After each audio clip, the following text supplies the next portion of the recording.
Let's listen in here. Good afternoon, everyone. My name is Bob Jacobson. I am the Commissioner of Public Safety, and it's my honor to serve in that position. We're here today to give some updates on the current investigation. First off, I would like to thank the law enforcement agencies and the public out there who are being vigilant, our law enforcement partners who are watching out for others in our community, the understanding and patience of the public as we work to find this individual and bring that person to justice. We know that it's been a difficult day for not only those who have worked with those legislators, but it's also a difficult day for those in the state of Minnesota who are working through this terrible tragedy. Today we have a few speakers who are going to, again, give some updates, and we will be available to answer some questions once all the speakers have had that opportunity to say a few words. So with that, I'm going to turn it over to Superintendent Drew Evans of the BCA. Thanks, Commissioner. And today we are asking for the public's help at this point in time in locating Vance Boelter, who is a 57-year-old white male who's 6 feet 1 inch tall, 220 pounds, with brown hair and brown eyes. I know this name has been reported in the media so far, and we are confirming he's a person of interest that we are looking to locate in relation to this. At this time, we would ask the public, if you do locate him or see him, to call 911. Do not approach him. You should consider him armed and dangerous, and you should call 911 immediately with the information. He was seen last this morning wearing light-colored cowboy hat that you can see up here in the clothing there, with dark-colored long-sleeve collared shirt or coat, light pants, and carrying a dark bag. If you have any tips about the whereabouts or any information that would be helpful, you can call local police department, or you can call our BCA tip line at 877-996-6222, or email us at bca.tips@state.mn.us. We still don't know if additional people are involved, but this individual is the one that we're looking as a person of interest right now. But there may be other people with him, and we would like to speak to anybody that may have had contact with him at any point in time. So please connect with us, even if this has been some time ago today, so that we can follow up and continue to work together to keep our communities safe. And we, as the Commissioner noted, we'll take some questions at the end. But again, we are seeking the assistance of the public in locating him. I want to continue to say, as you see, there's hundreds of law enforcement officers working on this right now for the partners that you see up here today, as well from Champlin, Brooklyn Park, the State Patrol, Hennepin County Sheriff's Office, FBI, ATF, just a myriad of partners working to try to locate this individual. And with that, I will turn it over to the mayor, and we'll answer questions at the end.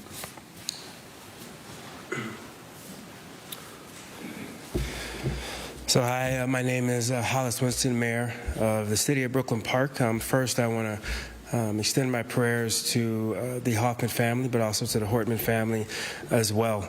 You know, there will come a time down the road for healing within us as a community, but right now I think what's required is a calming words and rhetoric. I want folks to make sure they listen to the facts from credible sources like law enforcement, but also to resist spreading misinformation. And then again, asking folks to listen to law enforcement in general when law enforcement has those specific asks.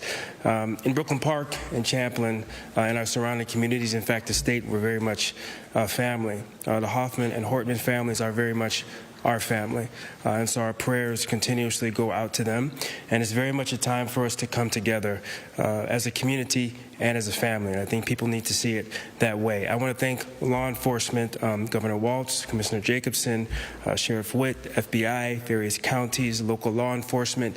Even with our city of Brooklyn Park, we're seeing a ton of local law enforcement and county law enforcement just supporting our city overall, and we want to thank them for doing that. They're dedicated to keeping us safe and to securing justice. I would say to support them again, if you have information, there'll be information behind me. Please share that information. And again, please look and listen for valid information and share that. There will be a time to come together, and I think specifically for the city of Brooklyn Park and within our area, there'll be a time where we come together and we work through what we're going through now as a community. But I want to say this. This individual did this to instill fear into our community, but they also wanted to create a distinct and singular point of view. When I listed all of that law enforcement coming together, that was really us as a state, as a community, from all different walks of life, coming together to work on what's happening. And I received calls from folks across the state, from all different ethnicities and communities as well, with an outpouring of support. So I want people to understand that as a city, but as a state, as a community, we're very much going to come together. We're going to see this through. And we're all going to work together to figure this out. So again, I want to thank our law enforcement, and I want to turn it over to the Mayor of Champlin Park. Good afternoon. My name is Ryan Sabis, Mayor of Champlin, and on behalf of the City of Champlin, our Police Department, and our City Council, I want to extend a heartfelt thoughts and prayers to Senator John Hoffman and Representative Melissa Hortman and their families. We are deeply saddened by the senseless act of violence, and our hearts are with all those that have been affected. Our police department is working close partnership with state, local, and federal agencies to pursue this active investigation. We are incredibly grateful for their swift and responsible professional response and for the collaboration of commitment of every officer involved. We ask everyone to stay attentive, report anything that feels concerning, and most of all, continue to show kindness, respect, and care for one another. This is how we move forward together. And again, thank you all for being here. And again, I think Mayor Winston said it well that Hoffman family and Hortman family are very much part of our communities, part of our fabric of our communities. And we really wish the families all the best. Thank you. As folks have said, we'll take a few questions. Please don't forget to, on your first question, introduce yourself, your immediate organization with whom you're with, and if you have a question for a specific individual, call that out. Thank you. From Fox 9, do you have an update on Senator Hoffman's condition? The question was, do we have an update on Senator Hoffman's condition? We don't at this time. The last information we had is that he was out of surgery and was in stable condition at that time, but that certainly experienced significant injuries, so we'll have to continue to monitor that. Jen Schwartz, Care 11, you said person of interest, so not a suspect, or is... He's a suspect, one and the same for this particular case at this point in time. Okay, so we can say suspect. You can say suspect. Adam Duxter with WCCO News. You know this guy, it was at least affiliated with some sort of security company, according to his own website, that has highly trained security individuals. Can you speak to the level of knowledge this person might have about, using a gun or, different security tactics that might separate him from a typical person walking down the street? Yes, so the question was regarding the sophistication of the individual based on reports that he owned a security company. I certainly can't get into the details of the investigation. That'll all be part of that, and we'll explore all of that. We're aware of the connections that you reference, and the team will be dissecting that between the investigators, Brooklyn Park Police Department, and all of the state, the local, and federal partners that are working on that. Certainly, an individual will have some familiarity if that's the line of work that they're in with some of the tactics that you noted, but we'll be exploring that more fully. One question about the photo that we're seeing in the cowboy hat and the jacket. Is that photo taken today? That photo is today. And is it from a ring camera at the residence of either of our lawmakers? The question is it from a ring camera? It's not. This is from a business, so this is at a business location. And there, we believe, as noted, that we believe he's was still in at this time. He was in the Twin Cities area, and that we are continuing to work and follow up on that. We believe he's working to potentially flee the area, and so that's why we're sharing that with that information now, so that we can safely apprehend him. Is there a way that you're in touch with the TSA? I know Governor Walz has been in contact with federal agencies. You have mentioned with the FBI. Yep. Are airlines, seeing his pictures so he doesn't board a plane? So the question is, are we in contact with TSA? We've been in contact with all of the federal authorities that are relevant to this investigation. We will continue to be. Are you able to share the time or location that photo was taken today? The question is, can I share the time and location? This was this morning when this was taken. It was in the city of Minneapolis. That's at this point, I think, all that we can share as we work to follow up on that. Are there any surveillance or ring camera video from either of the residents where the shootings take place? The question is, there's surveillance or ring camera. We do have various video from different locations. I don't want to get into specifics as part of the active investigation, but there is video that has been obtained by the investigators. Can you talk about some of the other locations that you guys are working on, Green Isle, maybe in the 49 to 30 month in? So, yeah, we can. The question is, can we talk about some of the other locations? You know, because our teams are very active as part of an active investigation, I can't talk about the specifics. What I will tell you is the two locations you noted in Minneapolis and in Green Isle, they are related to this investigation and the follow-up that the teams are doing. I'm going to give it to Ellen, and then we're going to have one more question. Can you talk a little bit more about the manifesto and what kind of motivation it might be? We're told that there might be some pro-choice lawmakers on this manifesto. If that has anything to do with the motivation here? At this point in time, it would be premature. The question was, is the manifesto and the information that we have received as their motivations. We are working diligently on that. There's certainly some indications within that, but there's not specifics enough. We have been, this is a very active and fluid investigation.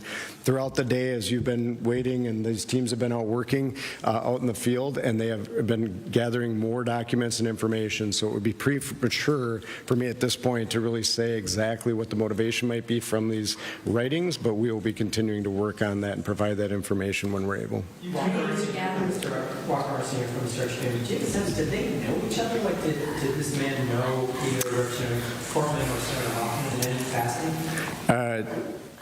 The question is, did they know each other in any capacity? We are still exploring that. There's certainly some overlap with some, public meetings, I will say, with Senator Hoffman and the individual, but we don't know the nature of the relationship or if they actually knew each other. All right, thank you. Thanks, everybody. All right, we just heard from the BSA, Drew Evans, as well as mayors of Brooklyn Park, Champlin, and other officials with an update that we are still looking for person of interest, suspect. Suspect now they are calling him. It said person of interest, suspect, Same all thing one is and what the they're same. saying, Now, yeah. what they did do is release a photo that was taken this morning, is what they told us, in the city of Minneapolis. This is of, they believe, Vance Boelter, the suspect now. There it is, in with this the cowboy case. hat, right? and the so blue jeans. They believe he is still in the Twin Cities area, but they also they think he's working to flee this area. They say they've been in contact when asked if they had been in contact with the TSA.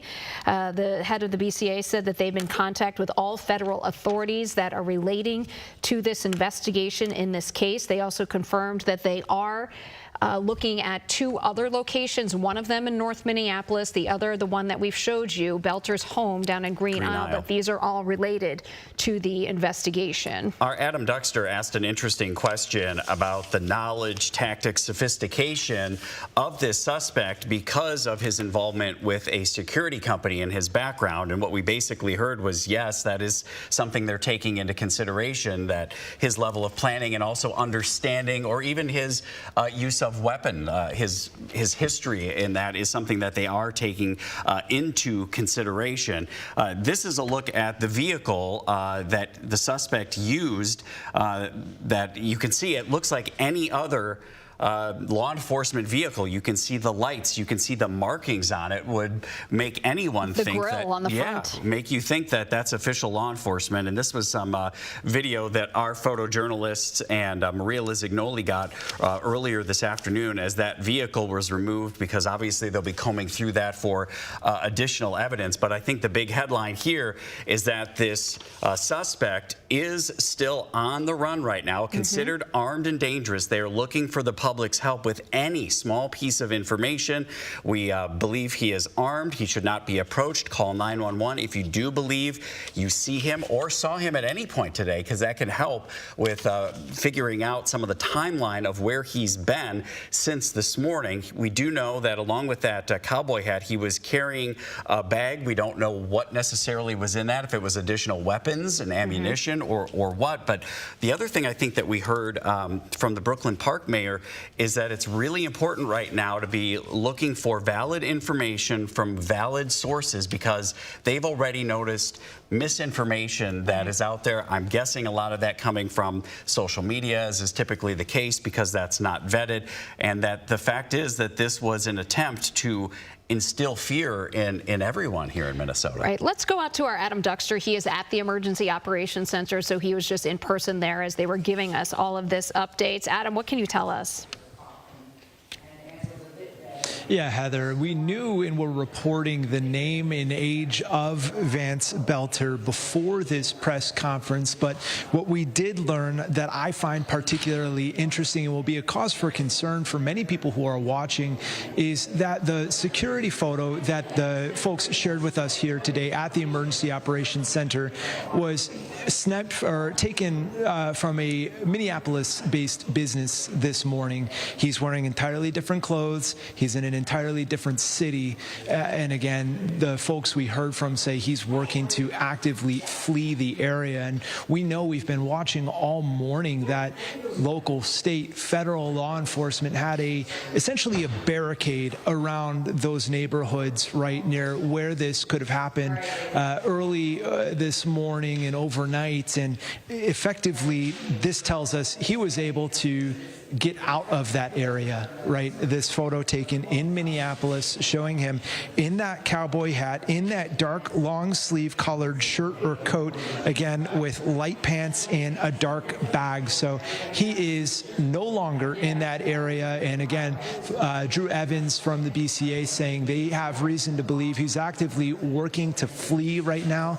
Again, they talked in this press conference about being in touch with TSA, being in touch with any sort of, folks who could spot him trying to get out of town. We do know they've been near his home, southwest of the cities, to try and, again, establish that as another possible location he could go to.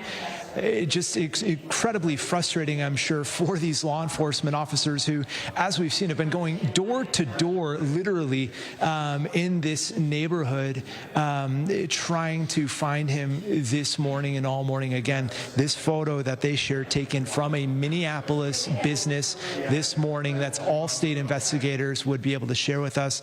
Again, they say if you see him, call 911. You have every reason to believe that he is armed, and you have every reason to believe that he is dangerous. And again, they shared that he could possibly be working with the help of others. They called him a suspect, a person of interest. Drew Evans from the BCA said they're one and the same to us at this point. And the last fascinating thing that we learned is that there is reason to believe at this point that they could have known each other, meaning Melissa Hortman and Vance Boelter could have known each other. We do know that Boelter was appointed in a government role, more or less, and the BCA says they're working. They say there could have been overlap with meetings at this point, so incredibly personal, we're learning here just within the last 20 minutes or so. But again, guys, the big thing, they are asking people to either call that tip line they've set up. Again, we've got the number right here. I'm sure we could get on the screen. That's 877-996-6222. Or they say if you see this guy, call 911 right away, because they do think he is armed and dangerous at this point. But again, the big thing, he is, they have every reason to believe potentially not in that area anymore, because that photo, that surveillance photo, entirely different clothing, taken this morning in the city of Minneapolis.